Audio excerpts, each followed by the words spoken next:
مطیع اور فرمانبردار بن کر حاضر خدمت ہوئی ہوں، اور اب تخت کا یہ محیر العقول معاملہ تو آپ کی لاسانی طاقت کا تازہ مظاہرہ ہے اور ہماری اطاعت کے لیے مزید تازیانہ۔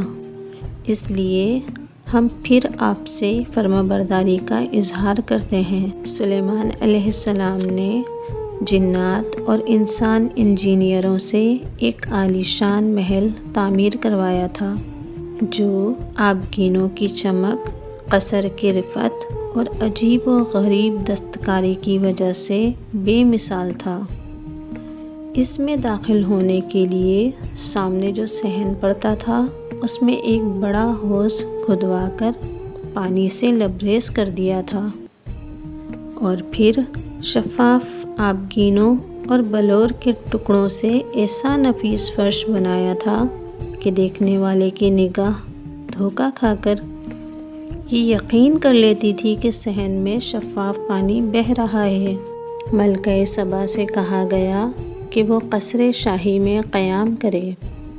ملکہ محل کے سامنے پہنچی تو شفاف پانی بہتا ہوا پایا۔ یہ دیکھ کر پانی میں اترنے کے لیے کپڑوں کو پنڈلیوں سے اوپر اٹھایا تو سلیمان علیہ السلام نے فرمایا، اس کی ضرورت نہیں ہے، یہ پانی نہیں ہے، سارا محل اور اس کا خوبصورت صحن چمکتے ہوئے آبگینوں سے بنایا گیا ہے۔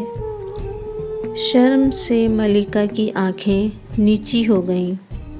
اس کی فہم اور دانشمندی پر یہ ایک زبردست چوٹ تھی۔ اس کے لاشعور میں چھپی ہوئی نخوت اور بڑائی نے ندامت سے سر جھکا لیا۔ ملکہ نے ایک نادم اور شرمسار انسان کی طرح سلیمان علیہ السلام کے سامنے بارگاہ الہی میں اقرار کیا، اے پروردگار، آج تک ماں سوا اللہ کی پرستش کر کے میں نے اپنے نفس پر بڑا ظلم کیا ہے، مگر اب میں سلیمان علیہ السلام کے ساتھ ہو کر صرف ایک خدا پر ایمان لاتی ہوں جو تمام کائنات کا پروردگار ہے۔ ہزار مثالوں میں سے یہ چند مثالیں جو پیش کی گئی ہیں، ان سے یہ بات پوری طرح ثابت ہو جاتی ہے کہ انسان کی طرح دوسری تمام مخلوق یعنی پرندے، چرندے، درندے، جنات اور حشرات الارض بھی عقل و شعور رکھتے ہیں۔